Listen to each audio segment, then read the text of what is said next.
Hey everyone! In this video, I'm going to show you how to send custom GIFs to Slack by uploading them directly from your computer, which is the best way to share high-quality or personal animations with your team.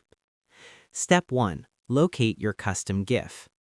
Before you jump into Slack, make sure your GIF is ready to go on your local drive. Find the GIF file in your Downloads or Documents folder. In 2026, Slack handles larger file sizes much better, but for the smoothest playback, try to keep your GIF under 50 megabytes. If you're planning on using this specific GIF as a custom emoji later, you'll want to keep it even smaller, usually under 128 kilobytes. Step 2. Use the upload feature. Instead of using search commands, you'll use the manual attachment tool located right in your message bar. Click the plus icon in the bottom left of your message field and select Upload from your computer. This opens your File Explorer, Windows, or Finder, Mac. Select your GIF and click Open. Alternatively, the fastest pro move is to simply drag and drop the GIF file from your folder directly into the Slack channel window. You'll see the screen highlight, letting you know it's ready to receive the file.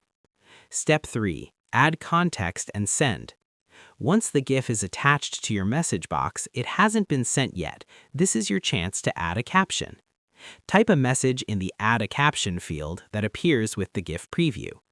Adding a caption is great for inside jokes or providing context to a reaction. In the 2026 interface, you can also click the Edit Pencil icon on the GIF preview if you need to crop it or add alt text for accessibility. When you're ready, hit Enter or click the Send icon to post it to the thread.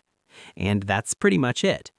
To send a custom GIF in 2026, simply click the plus icon in your message bar, select Upload from your computer, and choose your file. You can then add a caption to give your GIF some flavor before hitting Enter to share it with the channel. I hope this helped you out, and I see you in the next one.